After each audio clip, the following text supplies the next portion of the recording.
Me pediu a minha habilitação, o seguro do carro e o registration, que é o documento do veículo. E aí nessa hora, cara, ele falou, não tô aqui pra ser sua babá, e me mandou direto pra corte.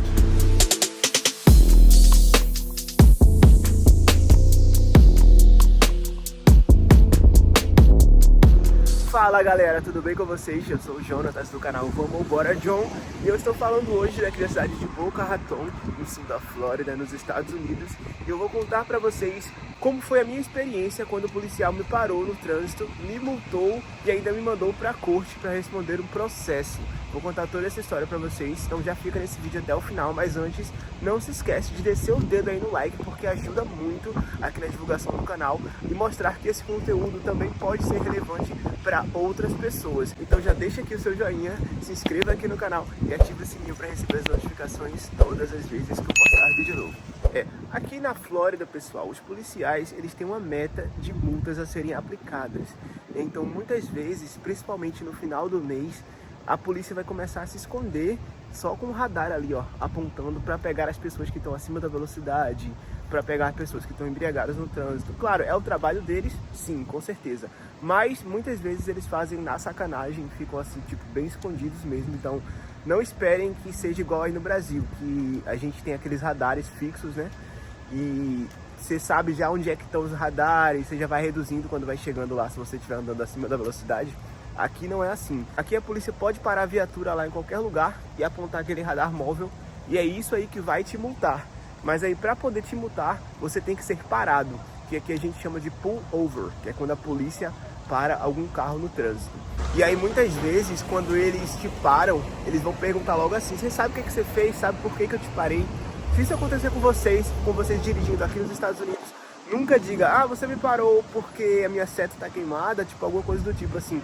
Porque você pode acabar se entregando, coisa que ele nem percebeu, mas você vai lá e acaba comentando e se ferra, né? Porque, ah, então quer dizer que o seu farol tá queimado, então quer dizer que você bebeu uma cerveja, entendeu? Então, tipo, nunca revelem, assim, nenhum motivo que possa ter feito o policial parar vocês no trânsito, né? Essa é uma das primeiras dicas para você que quer dirigir aqui nos Estados Unidos. E aí, outra dica importante é que aqui na Flórida, a carteira de habilitação brasileira, ela só é aceita por até 30 dias. E após esse período, e se você começa a gerar vínculo aqui no estado da Flórida, se você começa a ter endereço aqui, conta em banco, qualquer coisa que comprove vínculos com o estado da Flórida, aí você já fica obrigado a tirar a sua carteira aqui na Flórida. Então, isso foi bem no começo, assim que eu cheguei aqui nos Estados Unidos, e eu tava fazendo o processo para tirar minha habilitação daqui, né? Sendo que tava demorando bastante, não tava com muita vaga, ainda tava com um delay muito grande por causa da pandemia. E aí eu tive essa dificuldade, né, de conseguir as datas, tipo, próximas. Eu já tinha passado no teste teórico.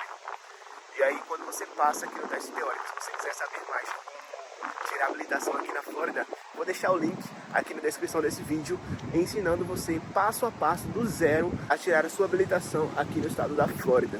E aí funciona da seguinte forma essa questão da habilitação. Quando você passa no teste teórico, o DMV, né, que é o órgão de trânsito aqui nos Estados Unidos, ele já pode te dar uma habilitação de aprendiz, que é com essa habilitação que você vai poder dirigir na rua, porém, você tem que estar acompanhado de uma pessoa que já é habilitada. Ó, o Mustang aqui, ó, conversível. Eu gosto muito desse carro, inclusive eu já tive a oportunidade, na primeira vez que eu vim aqui para os Estados Unidos, gente, só abrindo esse parênteses, eu tinha reservado um Ford Fiesta, né? Cheguei na locadora lá, eles não tinham o carro que eu reservei, aí me pediram para esperar um pouco e eu, poxa, fiquei lá chateado porque eu acabei perdendo o café da manhã do hotel.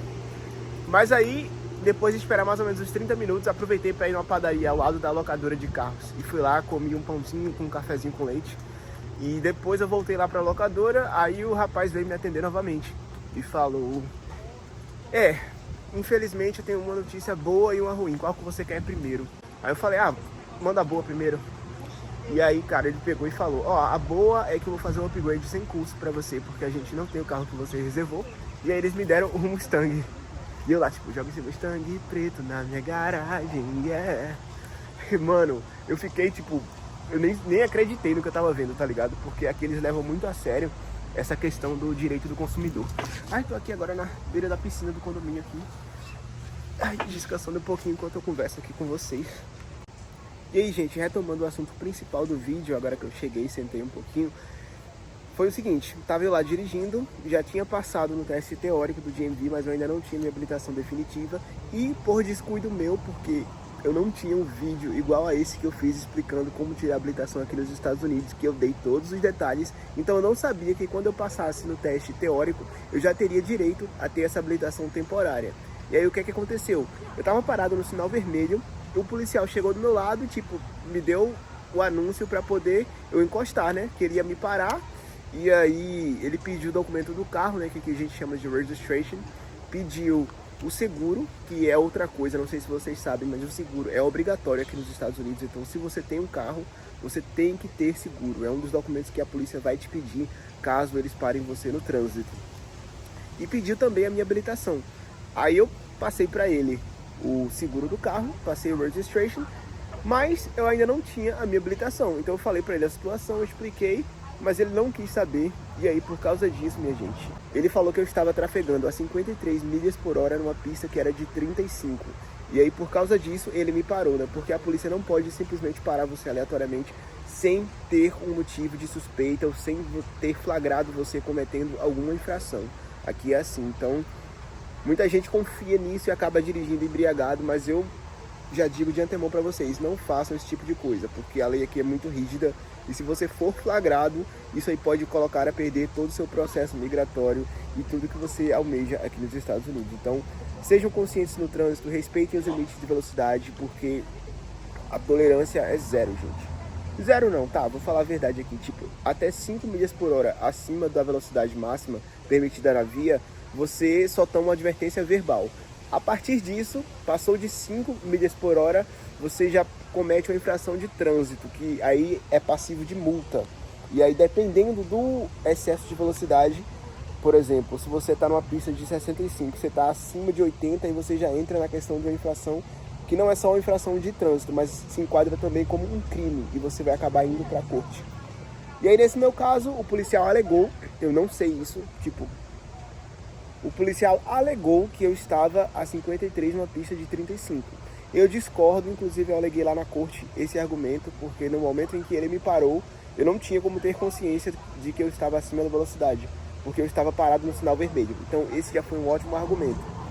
Aí, além disso, mostrei para ele as documentações, né, do carro e do seguro, mas não tinha habilitação. Aí expliquei a situação, falei que eu tinha a minha permissão internacional para dirigir, emitida pelo governo brasileiro, e mostrei minha habilitação do Brasil, mas aí ele falou pra mim que a partir do momento que eu tenho endereço aqui na Flórida, que começa a gerar vínculos aqui na Flórida, eu sou obrigado a ter a carteira de habilitação. E eu falei, eu tô tentando tirar, faz tempo que eu tô tentando, mas não tinha vaga, não consegui achar horário, né, pra fazer a prova prática até então, mas eu já passei no teste teórico, mas ele não quis saber, ele foi bem intransigente e tava muito mal-humorado, inclusive eu achei a abordagem muito, assim, tipo... No geral, as pessoas aqui reclamam muito da polícia. As pessoas não têm uma confiança na atuação policial, né, nas abordagens, por exemplo, porque a polícia acaba tendo uma postura muito agressiva. Claro que não era para ele pegar na minha mão, nem ele está fazendo o papel dele, porém, ele devia ter modos de falar e ele deveria também estudar mais as leis, para poder ficar mais preparado para exercer o cargo para qual ele foi designado. E aí, gente, por causa disso... ele me deu 2 multas, uma por excesso de velocidade e na outra ele alegou que eu não tinha uma habilitação. E aí lá vou eu pra corte por causa disso. A multa que eu levei foi mais ou menos no mês de outubro, se eu não me engano, por aí. E aí a minha data da corte foi pro dia 1 de dezembro de 2022. Chegando na data, lá vou eu, né? Mas aí no dia da audiência eu já tinha concluído o meu processo, já estava com a minha habilitação definitiva emitida aqui na Flórida. E então eu levei essa documentação. Eu também entrei em contato com uma advogada, né, para poder saber como proceder nesse caso. Porém, eu achei absurdo o valor que ela me cobrou. A multa, se eu não me engano, seria na casa dos $250, mais ou menos, pelo excesso de velocidade. A advogada cobrou $400 para poder me representar lá na corte. E aí eu acabei optando por ser a minha própria defesa, né? Eu elaborei minha própria defesa, não quis contar com um advogado. Você não é obrigado, na maioria dos casos assim de trânsito, né, a não ser se for realmente um caso criminal em que você estava dirigindo alcoolizado, aí é aconselhável que você procure um advogado. Mas nesse caso eu optei por fazer tudo sozinho. E o que é que eu fiz? Eu comecei a me preparar para isso. Conversei com pessoas que já tinham ido à corte para saber como que é o processo. Aí eu também fui reler o livrinho teórico lá que o DMV dá para você estudar para a prova teórica, né? Quando você vai fazer a sua habilitação. Então fui lá ler todas as leis de trânsito do estado da Flórida em relação à habilitação. E aí na página 69, eu já levei lá no dia marcada essa página, fala que por até 6 meses o imigrante ele pode dirigir com habilitação internacional. E aí eu já me apeguei a isso. Eu usei esse argumento, já deixei lá marcada essa página, levei o livrinho do DMV no dia da audiência, levei também a minha habilitação da Flórida, que foi emitida 4 dias antes da multa. Então isso me ajudou bastante, porque a habilitação definitiva ela sai com a data que você passa no teste teórico. Isso foi muito bom para mim. A multa eu tomei no dia 30 e a minha habilitação temporária, né, a de aprendiz, ela foi emitida no dia 26 de outubro de 2022, ou seja, 4 dias antes da minha multa. E isso também foi muito bom. E aí eu levei para minha audiência lá no dia a minha habilitação internacional, a minha habilitação do Brasil, a minha habilitação emitida aqui nos Estados Unidos, e levei também o livrinho do DMV. Eu levei esses 4 documentos para poder embasar a minha defesa. Eu não sou da área do direito, não faço noção, nunca estudei direito na vida, mas eu tenho uma conversa boa. Então eu cheguei lá na lábia, né, e comecei a falar com a juíza. Entrei lá na sala, aí você fica lá, tem um monte de banquinhos assim, parece aqueles banquinhos de igreja, aqueles bancos bem largos de madeira. Aí você fica lá vendo todos os julgamentos das outras pessoas que chegaram antes de você, que estão com horários marcados antes de você. E aí, cara, eu fiquei observando o modo de comportamento da juíza, a escrivã, o que as pessoas falavam, quem teve os casos, eu não sei como é que é a palavra em português, mas tipo, aqui a gente fala dismissed, quando você consegue derrubar, né, uma multa, um caso assim na justiça. E aí eu fiquei observando o que as pessoas falaram, para ver aqueles que tiveram sucesso, aqueles que não tiveram. E também, baseado no que eu conversei com as pessoas que já tinham ido para a corte, eu consegui elaborar alguns argumentos. E aí como é que foi minha audiência? Vamos lá. Chegou minha vez, a juíza chama, você tem que ir lá para frente, num púlpito, falar no microfone. E tem outras pessoas lá também esperando a audiência deles. E nisso, ela pegou e apresentou o caso, a acusação formal, e ela me deu a palavra, né? E aí a primeira coisa que eu falei foi Your Honor, first of all, I'd like to apologize for my accent and this and that. Então eu comecei a falar assim, tipo, Vossa Excelência, e que a gente chama Your Honor com os juízes. Vossa Excelência, primeiramente eu gostaria de me desculpar pelo meu sotaque, é que eu não sou daqui, mas eu tô aprendendo inglês e tudo mais, mas eu vou me esforçar para poder transmitir da melhor forma possível a explicação para o caso. E aí a juíza me deu uma verdadeira aula de cidadania, gente. Porque ela falou, que isso, você não deve se desculpar pelo seu sotaque, você que está fazendo esforço para falar nossa língua, seja muito bem-vindo ao país. Inclusive os Estados Unidos foram erguidos por imigrantes. E aí ela deu toda uma aula de cidadania. E eu cheguei e fiquei, poxa, a juíza foi mó gente boa, velho. E aí já quebrou aquele gelo inicial, né? Isso foi uma das dicas que me deram e que foi sensacional, adorei isso. E vamos lá, começou a etapa, né? Ela falou lá o porquê que eu estava na corte, quais eram as acusações que tinha contra mim, quais seriam as possíveis consequências, que aí no caso, se você toma uma multa de velocidade, você acaba ficando enquadrado como um motorista de risco, então o valor do seu seguro sobe. Fica um pouco mais difícil assim a sua vida em relação a isso, né? E, por exemplo, se você tiver essa multa no seu histórico, você também não consegue empregos que necessitem de habilitação. Por exemplo, você não pode trabalhar de manobrista, de motorista, tá entendendo como é que são? Então tem certas consequências, mesmo sendo uma multa de natureza mais leve, que não foi assim, não estava dirigindo alcoolizado ou sob efeito de drogas, por exemplo. Mas aí ela apresentou lá a acusação formal e perguntou quais seriam os meus argumentos para me defender, perguntou se eu tinha um advogado. Eu falei que não, eu ia representar a mim mesmo ali naquela audiência, e eu comecei a explicar. Aí mostrei pra ela, ela perguntou primeiro, ela não tocou no assunto da multa de velocidade, ela perguntou só sobre a questão da habilitação. E ela falou, eu tô vendo que você tem algumas coisas na sua mão, você gostaria de explicar? E eu falei, realmente, Vossa Excelência, a minha habilitação ela foi emitida 4 dias antes da multa. Além disso, eu tenho aqui uma habilitação brasileira também, que ela tá válida até o ano de 2032. Eu tenho aqui também a minha permissão internacional para dirigir, emitida pelo Brasil. Então eu tenho 3 documentos que me permitem dirigir E aqui também, de acordo com a página 69 do livro que eu peguei no DMV, quando eu estava estudando para tirar minha habilitação, os imigrantes podem dirigir com esse documento, mas eu acho que o policial desconhecia essa lei. Então ele acabou se equivocando e me enviando aqui para a corte. E aí, baseado nisso, ela solicitou que eu entregasse os meus documentos ao auxiliar que estava lá na audiência e ele levou para a escrivã. A escrivã também confirmou no microfone, ela ratificou a informação de que realmente os meus documentos estavam válidos, que a habilitação da Flórida foi emitida antes do dia da multa. Então, só por causa desse argumento, essa multa de que eu não tinha habilitação, né, a infração que era considerada criminal, porque a multa de trânsito, como eu não excedi tanto a velocidade, ela não chegou a ser uma alegação criminal, né? Ela foi uma acusação apenas de infração de trânsito, que tem pesos diferentes. Mas dirigir sem habilitação já chega a ser uma coisa considerada uma transgressão criminal. E aí eu já estava mais preocupado com essa, né? Porque isso é o que poderia me dar consequências bem mais severas. E aí ela já me isentou dessa multa. Ela verificou a documentação, confirmou que realmente a habilitação estava válida, que foi emitida antes da data da multa. E depois disso, ela entrou em detalhe assim, né, em relação à velocidade. Ela foi questionar em relação à velocidade e eu falei que eu não reconheço que eu estava correndo, eu não corro, que eu tenho medo de velocidade, que eu sou muito prudente no trânsito, que eu nunca tomei uma multa no Brasil.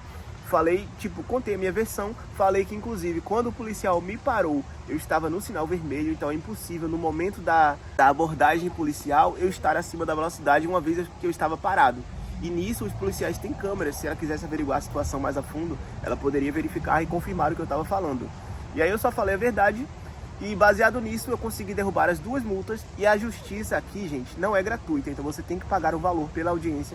Não sei exatamente quanto é, posso até pesquisar se vocês tiverem essa dúvida e trazer aqui posteriormente. Mas a justiça aqui não é gratuita, então você tem que pagar. Você está sendo acusado, tem que pagar uma multa, leva ponto na sua habilitação, o seu seguro fica mais caro e você ainda tem que pagar pela audiência judicial, vê o nível da coisa. Mas aí ela também me isentou do valor que eu tinha que pagar pela corte, me isentou das multas, não sofri nenhum tipo de pontuação e não precisava nem pisar lá mais, porque ela realmente viu que meus argumentos foram válidos e foi assim que eu consegui derrubar a minha multa aqui nos Estados Unidos. E a partir de então, eu agora sou muito focado assim nessa questão do limite de velocidade. Então sempre respeitem, gente. Vocês estão chegando num lugar que vocês ainda não conhecem, então tenham em mente isso, né? Que vocês têm que respeitar as leis. As leis aqui são levadas muito a sério. Então não ache que vai ter aquele jeitinho brasileiro que você vai dar propina pro policial. Nem ofereça, nem faça uma coisa dessas, porque tá tudo gravado ali. Você pode ir preso em flagrante na hora. Então vai ter consequências muito mais severas. Então é isso, gente. Se vocês vierem dirigir aqui nos Estados Unidos, se vocês vierem alugar carro aqui para passear, se liguem nessas questões, estudem um pouco das leis de trânsito. No geral é bem parecido. Tem algumas pequenas diferenças que vale a pena você analisar antes de começar a dirigir aqui. Por exemplo, no sinal vermelho, você pode fazer conversões à direita. Agora você só tem que parar antes, ver se não está vindo pedestre também, né? Mas mesmo com o sinal vermelho, você pode fazer conversões à direita. Então essa é uma das grandes diferenças, o que na minha opinião ajuda muito a fazer com que o trânsito flua de forma mais fluida, digamos assim. E aí, gente, por aqui eu me despeço de vocês. Não se esqueçam de me seguir lá nas minhas redes sociais. Vou deixar aqui meu Instagram, meu TikTok e meu Twitter para vocês também interagirem comigo lá. Podem me chamar no Twitter, podem me chamar no Instagram, que eu tô respondendo todo mundo. E aí, gente, eu também tô fazendo agora, para as pessoas que querem ter uma conversa um pouquinho mais detalhada, eu tô fazendo agora um programa. Algumas pessoas já começaram a falar comigo dessa forma, que eu tô cobrando uma taxinha simbólica para poder conversar com você através de chamada de vídeo por até 30 minutos para tirar suas dúvidas, para falar um pouco mais da minha experiência aqui e para a gente ter uma conversa mais direcionada para o seu caso específico. Então eu posso te dar algumas orientações específicas de acordo com aquilo que você espera aqui dos Estados Unidos e como você pode buscar as melhores opções para vir de forma legal aqui para o país, gente. Então eu estou cobrando um valor simbólico de R$50 para quem quiser fazer essa ligação. Mas se você quiser só falar comigo no Instagram, tirar algumas dúvidas ou sugerir alguns assuntos que eu posso abordar aqui, isso aí é gratuito. É só uma forma assim de, as pessoas que realmente têm o interesse, que querem algo mais detalhado, eu não consigo responder a todo mundo assim em tempo real. Então dessa forma eu consigo agendar um horário, consigo dar uma atenção exclusiva para você E é uma forma também, né, de dar um suporte ao trabalho que eu venho prestando aqui pra vocês. Então, se você gosta desse tipo de conteúdo, não se esquece de deixar o like aqui no vídeo. E aí, por aqui eu me despeço de vocês. Um forte abraço e me sigam lá nas redes sociais. Beijo, fiquem com Deus. Até a próxima.